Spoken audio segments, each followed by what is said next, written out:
આઝાદીના લડવૈયા મહાસંગ્રામ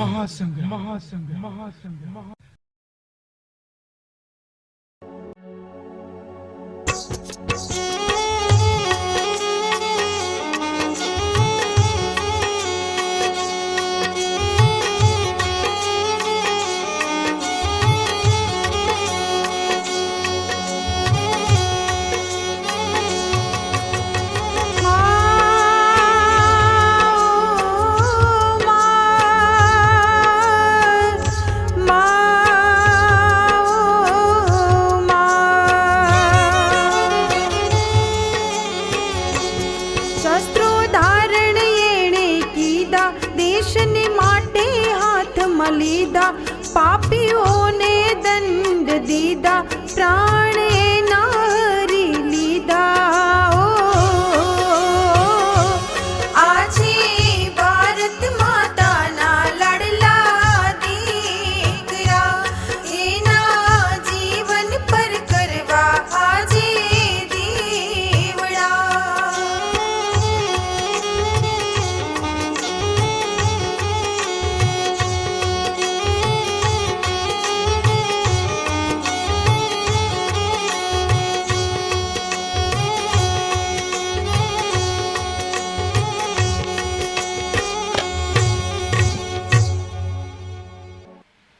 આવા ભારત દેશના ઇતિહાસનો જ્યારે અભ્યાસ કરશું, આઝાદીના લડવૈયા ઇતિહાસનો જ્યારે અભ્યાસ કરશું તો આપણે સ્પષ્ટ રીતે જાણવા મળશે કે ઘણા બધા સિદ્ધ મહાપુરુષો, ઘણા બધા પ્રખંડ વિદ્વાન લોકોએ પણ આ દેશની આઝાદી માટે, માતૃભૂમિની મુક્તિ માટે પોતાના આખા જીવનો સમર્પિત કરેલા આ ઇતિહાસની અંદર આપણે જોવા મળે. જેને ઇતિહાસકારોએ યુગ પુરુષ, અવતારી પુરુષ અને સમાજ સુધારક તરીકે જેનું વર્ણન કર્યું, કે જેને મહાત્મા ગાંધીજી હંમેશા જાહેરમાં કહેતા. એટલું જ નહીં, ત્યાંના પ્રસિદ્ધ વક્તા જેનું વ્યક્તિત્વ એ ચારે તરફ વ્યાપક હતું, આવા સૈન ગુરુ, આવા લોકો, સિદ્ધ મહાપુરુષો પણ જાહેરમાં કહેતા કે આ વ્યક્તિની અંદર છત્રપતિ શિવાજી જેવું શૌર્ય, સમર્થ રામ ગુરુદાસ, સંત તુકારામ તેના જેવી વિદ્વતા અમને જોવા મળે. વિચાર તો કરો મિત્રો, આ વ્યક્તિત્વ કેટલું મહાન હશે. આવા ભારત દેશના મહાન ક્રાંતિકારી યોદ્ધા, સિદ્ધ મહાપુરુષ એટલે પાંડુરંગ મહાદેવ બાપટની જો વાત કરીએ, આ પાંડુરંગ મહાદેવ બાપટ એ સમાજમાં સેનાપતિ બાપટ તરીકે પણ એ પ્રસિદ્ધ હતા. તેનો જન્મ તારીખ 12/11/1880 મહારાષ્ટ્રના પારનેરમાં થયો હતો. તેના પિતાનું નામ મહાદેવ અને માતાનું નામ ગંગા દેવી. તેની જો વાત કરીએ તો બાળપણથી જ ખૂબ બુદ્ધિશાળી, ચતુર, ચાલાક, સાહસિક, હિંમતવાળા અને ખૂબ જિજ્ઞાસુ વૃત્તિના હતા. બાળપણમાં જ ઘણા બધા શાસ્ત્રોનો તેને ગહન અભ્યાસ કર્યો. એ પ્રખંડ વિદ્વાન બન્યા. ભણવામાં હંમેશા તે પ્રથમ ક્રમે આવતા. આના કારણે ઘણી વખત તેને શિષ્ય વૃત્તિઓ પણ મળી. લોકોની સેવા કરવી આ તો તેના લોહીના સંસ્કારો હતા. કારણ કે ન્યૂ ઇન્ડિયા આ સ્કૂલમાં જ્યારે અભ્યાસ કરતા હતા તેવા સમયે પૂનાની અંદર ચારે તરફ પ્લેગ ફાટી નીકળ્યો. હજારો લોકો મરાણા. ચારે તરફ સન્નાટો છવાઈ ગયો, ખળભળાટ મચી ગયો. લોકો જેની સેવા કરવા જાય તે પણ રોગનો ભોગ બને. કોણ સામે ચાલી આવા મોતના ખેલ ખેલવા માટે તૈયાર થાય? તેવા સમયે માનવતાના મસીહા આ પાંડુરંગ મહાદેવ બાપટ એટલે કે સેનાપતિ બાપટે આવું દ્રશ્ય જોયું. હૃદયની અંદર મોટો આઘાત લાગ્યો. પોતાનો અભ્યાસક્રમ છોડી લોકોની તે સેવા કરવા લાગ્યા. રાત દિવસ એક કરી લોકોની તેને ખૂબ સેવા કરી. જે સમયે આ રોગ કાબુમાં આવ્યો, ફરી પાછા તે પોતાના અભ્યાસની અંદર એ કાર્યરત થયા. સમય જતા ડેન્કન કોલેજની અંદર એ અભ્યાસ કરવા લાગ્યા. આ કોલેજનો એક નિયમ હતો કે ટોપી પહેરવી નહીં અને બહાર જવું નહીં. તેવા સમયે આ સેનાપતિ બાપટે આ બંને કાયદાનો ભંગ કરી ભારતની ખરી શાન બતાવી. બદલામાં તેને આકરી સજા પણ થઈ. છાત્ર લઈને તેને બહાર પણ કાઢવામાં આવ્યા. પણ તે હિંમત ના હાર્યા. હિંમતે મરદા તો મદદે ખુદા. लहरों से डरने वालों की नैया पार नहीं होती, लहरों से डरने वालों की नैया पार नहीं होती, आ कोशिश करने वालों की कभी हार नहीं होती। તેને બહાર રહીને પણ પોતાનો અભ્યાસક્રમ તેને ચાલુ રાખ્યો। આખરે સમય જતા એન્જિનિયરિંગની તેને ડિગ્રી પ્રાપ્ત કરી, સારા સારા શિક્ષક બન્યા, પ્રોફેસર બન્યા। ધીરે ધીરે કરતા હવે ઘરે કોઈ જાતની કમી નહોતી, તેના લગ્ન પણ થયા, તેનું દાંપત્ય જીવન ખૂબ સુખી હતું। પણ તેને જોયું તો ભારતીય ઉપર અંગ્રેજોના ખૂબ અત્યાચારો થતા। આવું દ્રશ્ય જોયું, હૃદયની અંદર મોટો આઘાત લાગ્યો। તેને પણ પોતાનું આખું જીવન દેશ માટે, રાષ્ટ્ર માટે સમર્પિત કરવાની અને પ્રતિજ્ઞા લીધી। આઝાદીના કાર્યોમાં તે કાર્યરત થયા। તેવા સમયે કોંગ્રેસ પાર્ટીના એ સભ્ય બની આઝાદીના કાર્યોમાં એ કાર્યરત થયા। તેવા સમયે ભારત દેશની અંદર ઘણા બધા ઉચ્ચ નીચના ભેદભાવો હતા। હરિજન લોકોને લોકો ધિક્કારતા હતા। આવું દ્રશ્ય જોઈ આ માનવતાના મસીહા એવા પાંડુરંગ મહાદેવ બાપટ હૃદયની અંદર મોટો આઘાત લાગ્યો। તેને યોગ્ય રીતે ન્યાય અપાવવા માટે પોતે અભિયાન તેને ચાલુ કર્યું। હરિજન લોકોને મંદિરમાં તેને પ્રવેશ અપાવ્યો। એટલું જ નહીં, જે સમયે તેના ઘરે જ્યારે દીકરાનો જન્મ થયો, તેના નામકરણ સંસ્કાર વખતે બ્રહ્મ ભોજનની જગ્યાએ હરિજન લોકોને ભોજન જમાડી સમાજની અંદર અનોખી ક્રાંતિનું તેને સર્જન કર્યું। તેવા સમયે માલિક દ્વારા મજૂરોનું ભારે શોષણ થતા તેને જોયું। હૃદયની અંદર મોટો આઘાત લાગ્યો। તેણે આ બધા મજૂરોનું એ વિશાળ સંગઠન તૈયાર કર્યું। તેની સામે આંદોલન કરી યોગ્ય રીતે તેને ન્યાય અપાવ્યો।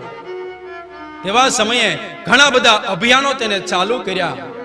વિધવા વિવાહ, બાળ લગ્ન નિષેધ, સ્વચ્છતા અભિયાન માટે ગામે ગામ ફરી ઘણા બધા ગામની અંદર તેને ઝાંઝરું પણ બનાવ્યા। ગરીબ બાળકોને અભ્યાસ કરાવવા માટે તેને શિષ્યવૃત્તિઓ પણ બહાર પાડી। તેવા સમયે સ્વદેશી વસ્તુનો સ્વીકાર અને વિદેશી ચીજ વસ્તુનો બહિષ્કાર, આવું પણ અભિયાન તેને ચાલુ કર્યું। ગામે ગામ ફરી વિદેશી ચીજ વસ્તુઓની તે હોળી કરાવવા લાગ્યા। અંગ્રેજોએ તેના પર રાષ્ટ્રદ્રોહનો આરોપ મૂકી તેને ગિરફતાર કરી અને જેલમાં પૂરી આકરી સજા પણ કરી। સમય જતા સજા પૂરી થતા તે મુક્ત થયા। ફરી પાછા ત્યાં આઝાદીના કાર્યોમાં એ કાર્યરત થયા। એ સારામાં સારા લેખક હતા, આદર્શ વક્તા હતા, ક્રાંતિકારી કવિ પણ હતા। ઘણા બધા અખબારોની અંદર નિયમિત તેના લેખો પણ જતા। તેવા સમયે મરાઠા અખબાર, સ્વરાજ અખબાર, આવા ઘણા બધા અખબારોની અંદર તેના લેખો જતા। એટલું જ નહીં, સમય જતા પોતાનું સ્વતંત્ર સંદેશ અખબાર પણ તેને બહાર પાડ્યું। ઘણી વખત અંગ્રેજોની જાહેરમાં તે ઝાટકી પણ ઉડાડતા। આદર્શ સ્પષ્ટ વક્તા પણ હતા। કારણ કે તેવા સમયે એક કલેક્ટર સાહેબ એ ભારે ક્રૂર, તેને ચારે તરફ હાહાકાર મચાવી દીધો। તેનો બહિષ્કાર કરવા માટે, તેનો વિરોધ કરવા માટે પાંડુરંગ મહાદેવ બાપટે આ સાહેબના બંગલાની સામે ચોપાટીમાં એક વિશાળ સભા ભરી। હજારો લોકો તેને સાંભળવા માટે ત્યાં ઉમટી પડ્યા। તેવા સમયે આ સાહેબનું તેને પૂતળું બનાવી તેની સામે તેને સળગાવ્યું। અંગ્રેજોને પોતાનું અને પોતાની સત્તાનું ઘોર અપમાન લાગ્યું। ત્યાં તેને ગિરફતાર કર્યા। 3 વર્ષની કઠોર કારાવાસની સજા પણ પડી। સમય જતા સજા પૂરી થતા તે મુક્ત થયા। આ સેનાપતિ બાપટ એ પ્રખંડ વિદ્વાન પણ હતા। નિયમિત પોતાના ગામને પાદર સબૂતરે ત્યાં બેસી શ્રીમદ ભગવદ ગીતા તેનું અધ્યયન કરતા। તેને સાંભળવા માટે હજારો લોકો ઉમટી પડતા। એટલું જ નહીં, ગામે ગામ ફરી વિશાળ વિશાળ સભાઓ ભરી આ ગીતાના સિદ્ધાંતો દ્વારા સમાજમાં તેની અનોખી ક્રાંતિનું સર્જન કર્યું। હજારો લોકો તેને સાંભળવા માટે ઉમટી પડતા। એટલું જ નહીં, હજારો લોકોના હૃદયની અંદર તેનું આગવું સ્થાન હતું। તેવા સમયે આ સેનાપતિ બાપટે જોયું, સ્પષ્ટ રીતે તેને દેખાવા લાગ્યું કે દેશની આઝાદી માત્ર અહિંસક આંદોલનથી નહીં મળે, તેના માટે શસ્ત્રો ઉપાડવા પડશે।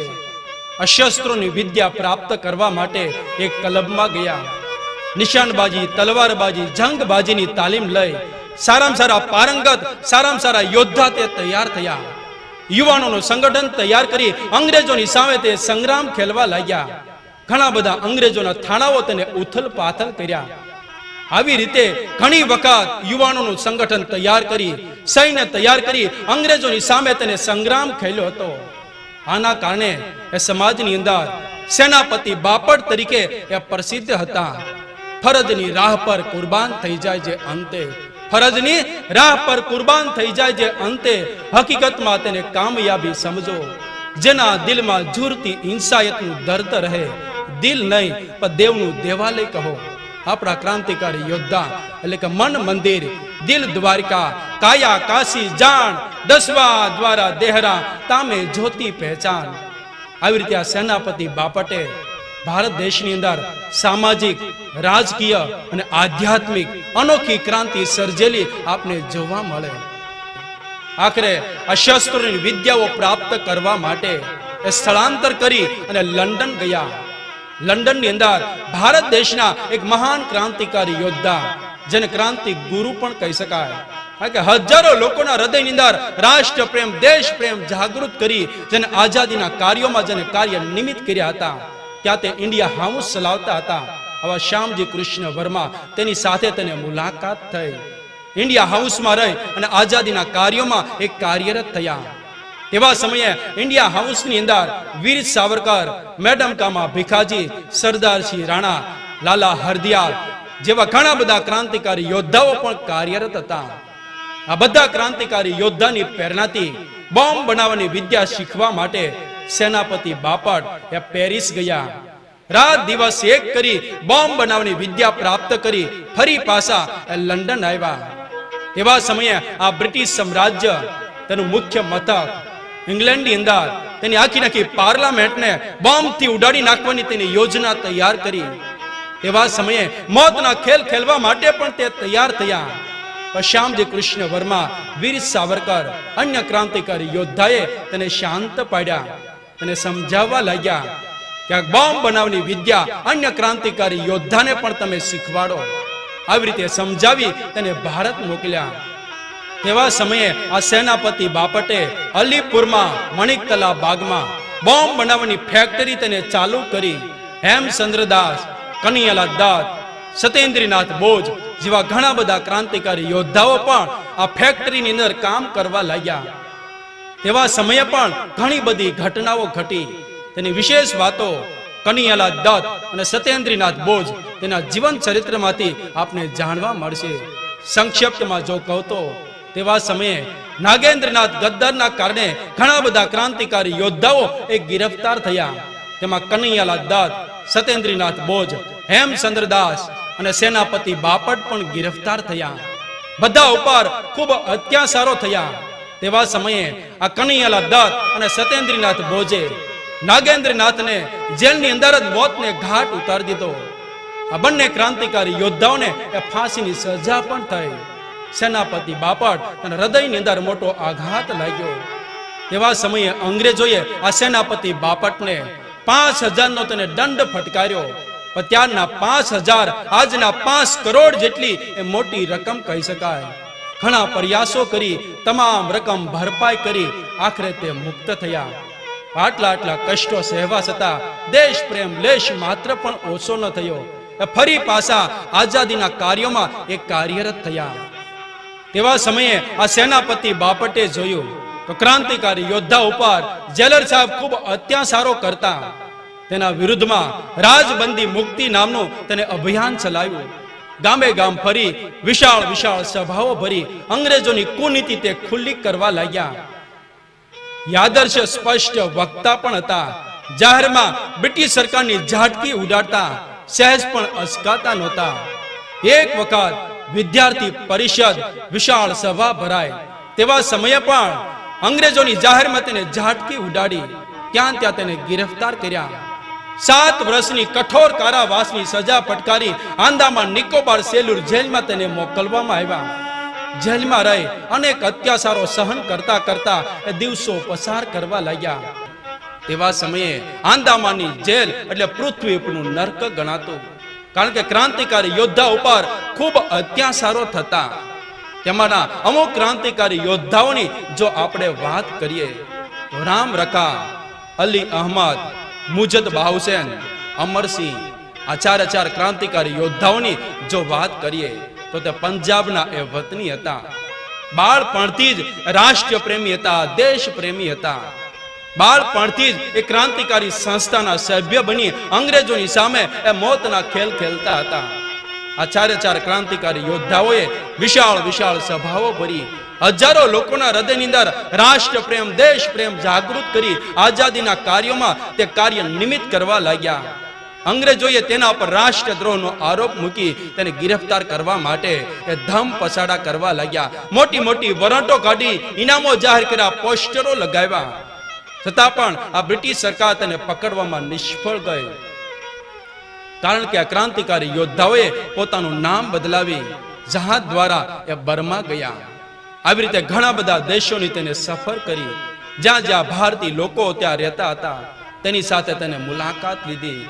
રાષ્ટ્ર પ્રેમ, દેશ પ્રેમ જાગૃત કરી આઝાદીના કાર્યોમાં તે કાર્ય નિમિત્ત કરવા લાગ્યા. ત્યાંથી તે અમેરિકા ગયા. ત્યાં અમેરિકાની અંદર એક ક્રાંતિકારી સંસ્થા ગદર પાર્ટી એક કાર્યરત હતી. તેના તે સભ્ય બની આઝાદીના કાર્યોમાં એ કાર્યરત થયા. તેવા સમયે ભારત દેશની અંદર બે ક્રાંતિકારી યોદ્ધા રાસબિહારી બોઝ અને શશીન્દ્રનાથ સાન્યાલે વિપ્લવ યોજના તેને તૈયાર કરી. વિપ્લવ યોજના એટલે કે એક જ દિવસે, એક જ સમયે જ્યાં અંગ્રેજોના થાણાઓ હતા બધી જગ્યાએ હુમલો કરી આખી બ્રિટિશ સરકારને ઉથલાવી નાખવાની યોજના. આ યોજનાને સફળ કરવા માટે ઘણા બધા ક્રાંતિકારી યોદ્ધાઓની તેને જરૂર હતી. જ્યાં ક્રાંતિ સંસ્થાઓ કાર્યરત હતી બધી જગ્યાએ ગુપ્ત રીતે તેને સંદેશો મોકલાવ્યો. એક સંદેશો અમેરિકા પણ આવ્યો. આ ક્રાંતિકારી યોદ્ધા, આ ચાર ક્રાંતિકારી યોદ્ધા રામ રખા, અલી અહમદ, મુજદ બાહુસેન, અમરસિંહ આ વિપ્લવ યોજનામાં ભાગ લેવા માટે, મોતના ખેલ ખેલવા માટે જહાજ દ્વારા એ ભારત આવ્યા. અલગ ક્રાંતિકારી યોદ્ધાઓને અલગ ક્ષેત્રોની એ જવાબદારી સોંપવામાં આવી. તેવા સમયે પણ એ ઘણી બધી ઘટનાઓ ઘટી. તેની વિશેષ વાતો રાસબિહારી બોઝ અને શશીન્દ્રનાથ સાન્યાલ તેના જીવન ચરિત્રમાંથી આપને જાણવા મળશે.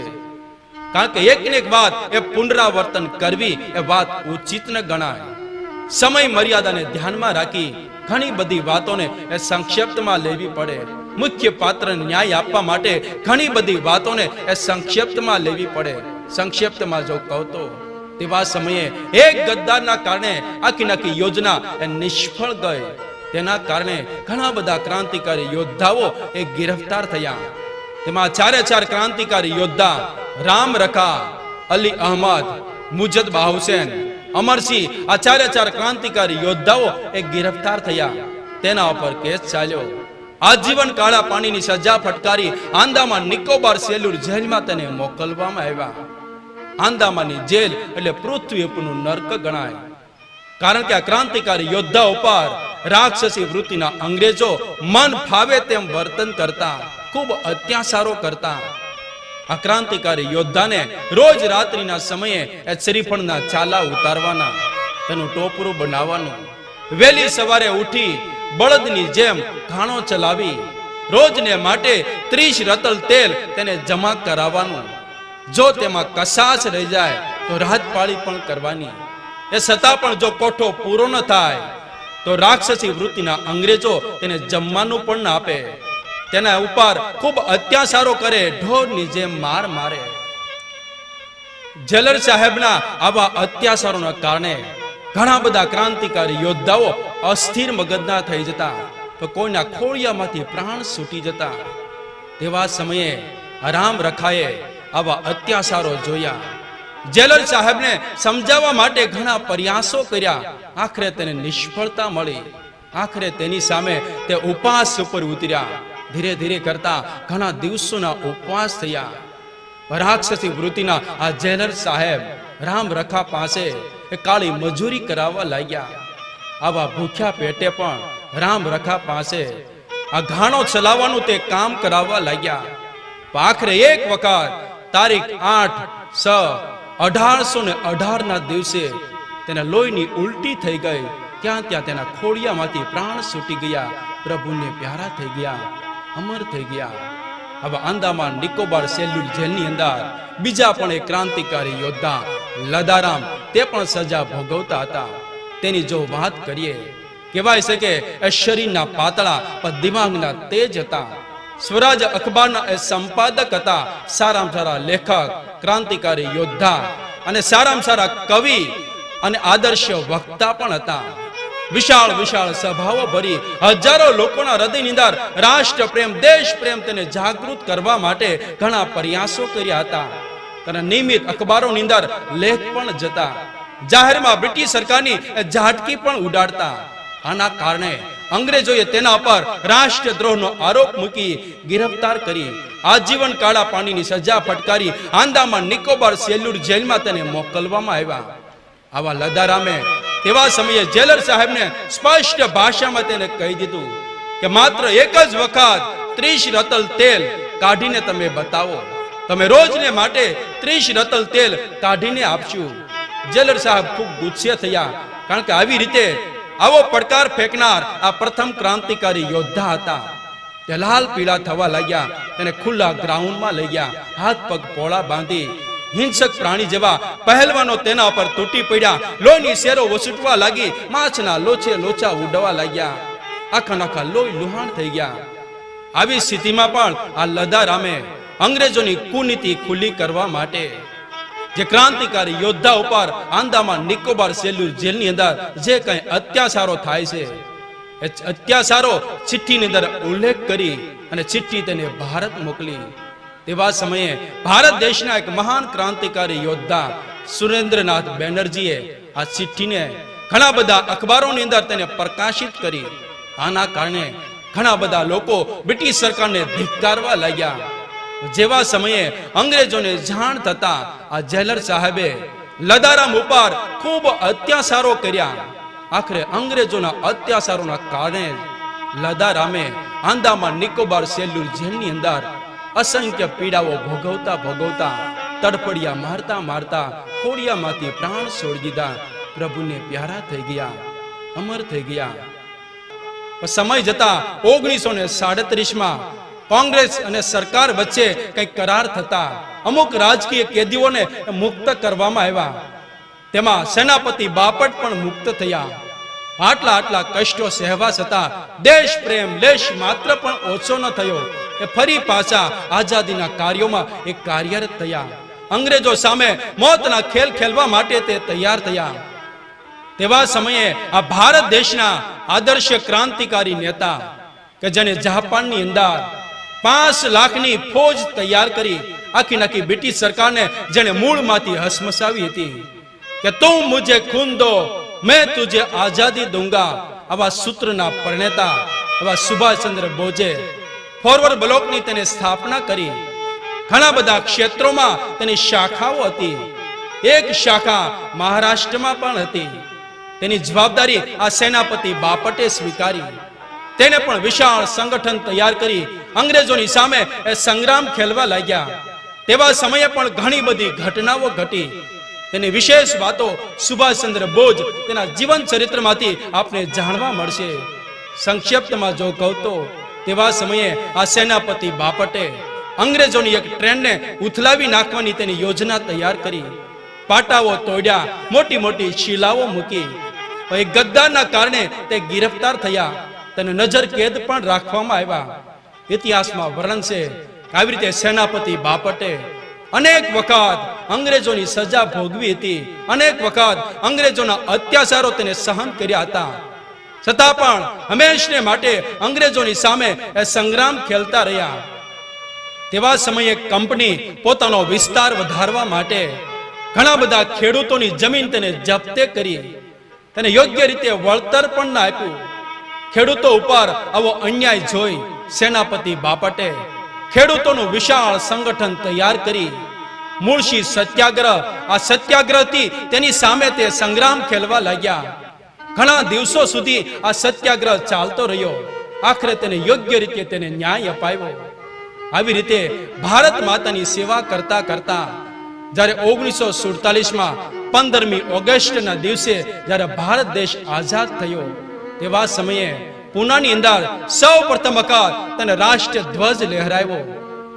ઇતિહાસમાં વર્ણન છે કે આ પાંડુરંગ મહાદેવ બાપટ એટલે કે સેનાપતિ બાપટ તેવા સમયે રાષ્ટ્ર ધ્વજની સામે જ્યારે મીટ માંડી, કલાકો સુધી તેના આંખમાંથી અશ્રુની ધારાઓ વહેતી રહી.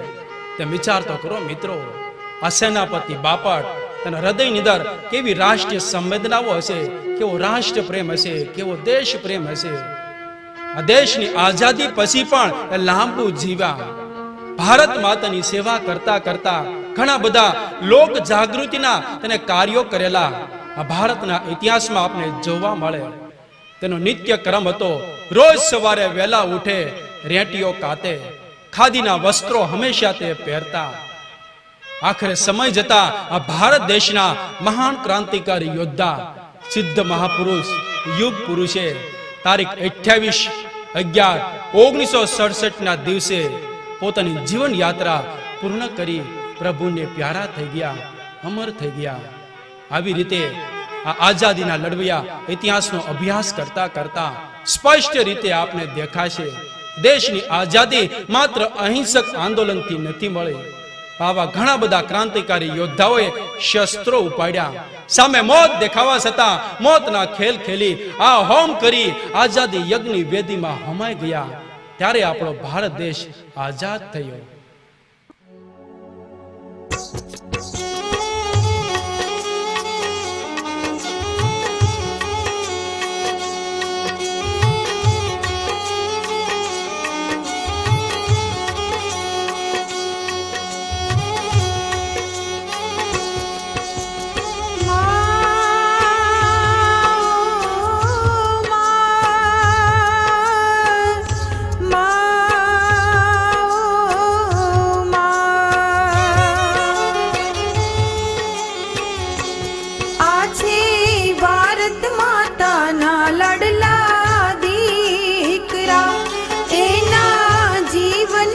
કરવા આજે દીવડા, આઝાદીના લડવૈયા, ભારતના સાચા ઘડવૈયા, ભવસાગરના છેતરવૈયા, દેવો કરતા એના સમૈયા હો. આ છે ભારત માતાના લાડલા દીકરા, એના જીવન પર કરવા આજે દીવડા.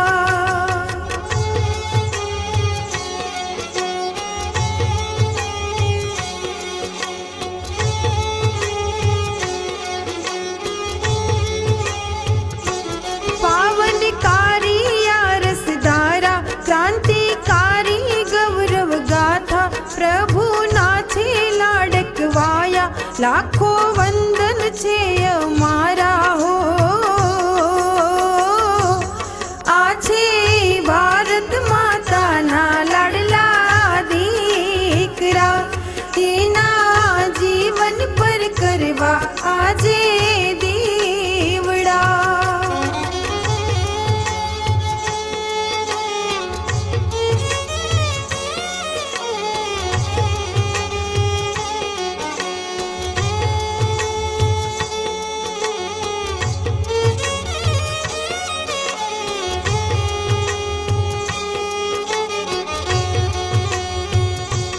કાંતિની છે આ ક્રાંતિ, વાતો લેવા જેવો છે અલહાવો, ભારતનો છે આ ખજાનો, માણીએ તો લાગે મજાનો. આ છે ભારત માતાના લાડલા દીકરા, એના જીવન પર કરવા આજે દીવડા.